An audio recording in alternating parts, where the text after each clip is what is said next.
Welcome to Few Minute Photo, the first photo show on YouTube in which the guy who's talking has no idea what he's talking about.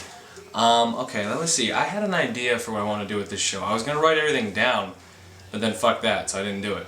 So, what we're going to start with, I think, is the most basic shit that you can ever talk about with photography, which is exposure.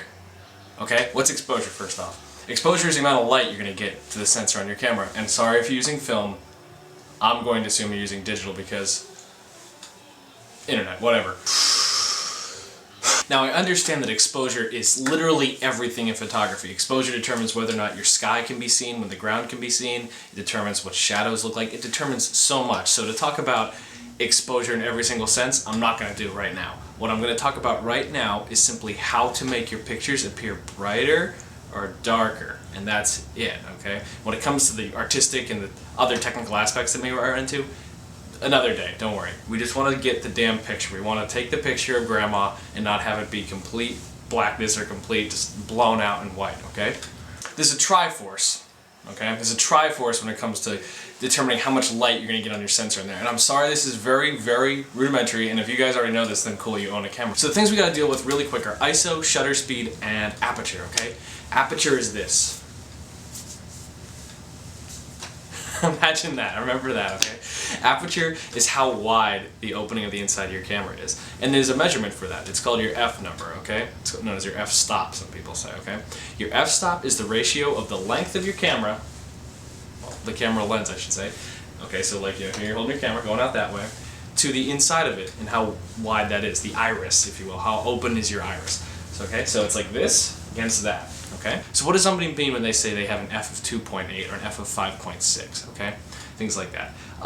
What they mean is that the length of the camera is 2.8 or 5.6 or whatever times as long as the width of the iris on the inside of the camera, okay? So basically what that means is the smaller the inside of your camera gets, the darker everything gets. That's not very hard. Imagine looking through like a toilet paper thing, you know? It gets darker as it gets smaller type of thing, okay? There's something else that happens though when you change your aperture, okay? You change your depth of field. Now what's your depth of field? Imagine this, you focus your camera somewhere, you know focusing, I'm assuming you know what focusing is. When it's focused on a spot, you'll notice that, you know, everything in the foreground may or may not be in focus, and everything in the background of that spot you focus on may or may not be in focus as well.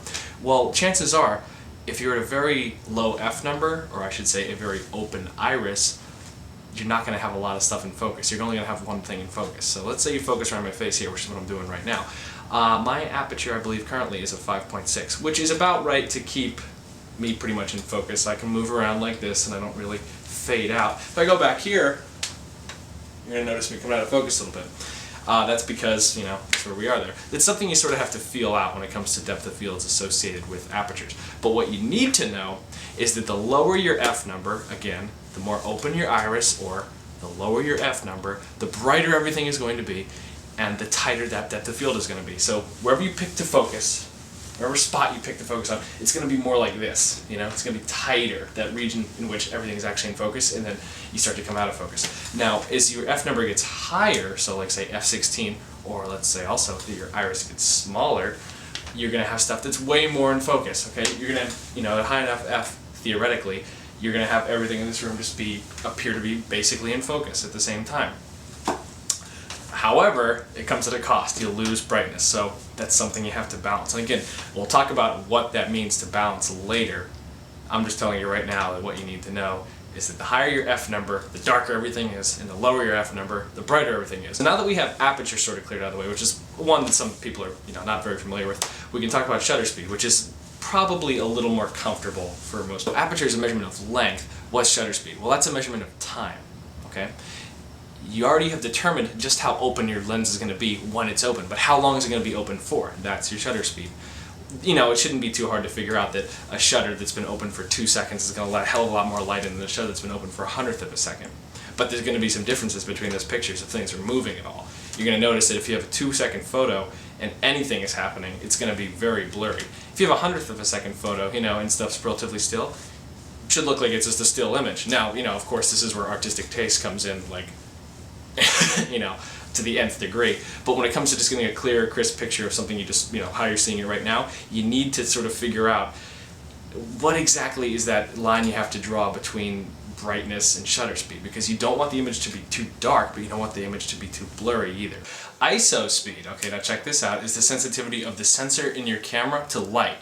Now all these things, depending on which way you move them, will increase the brightness or the darkness, I guess I should say decrease the lightness that you receive on your sensor. The lower your ISO, the darker the image is going to be, right? But the higher you put your ISO, this is the trade-off.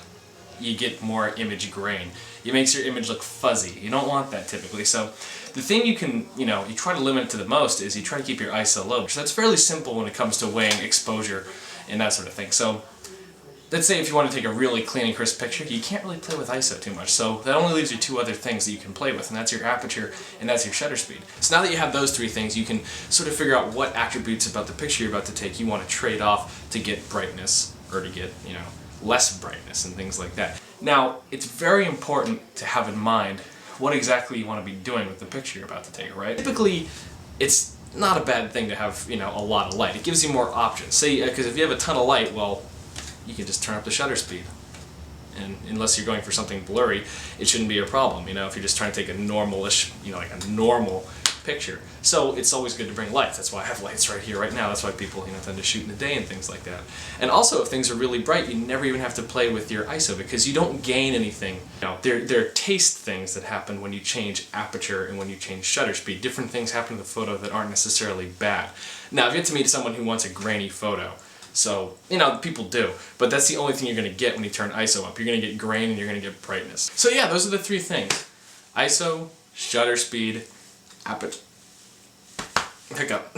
Aperture. ISO, shutter speed, and aperture. We'll talk more later about what it means to expose a picture correctly and things like that, but for right now, if you're just getting into photography, and we're going to take this all the way through the steps, this won't be completely rudimentary forever. I hope so this, for a few minute photo, to sort of be a way to get somebody just from, I don't know, dick about photography to like I can operate a camera and I might even be able to tell you something.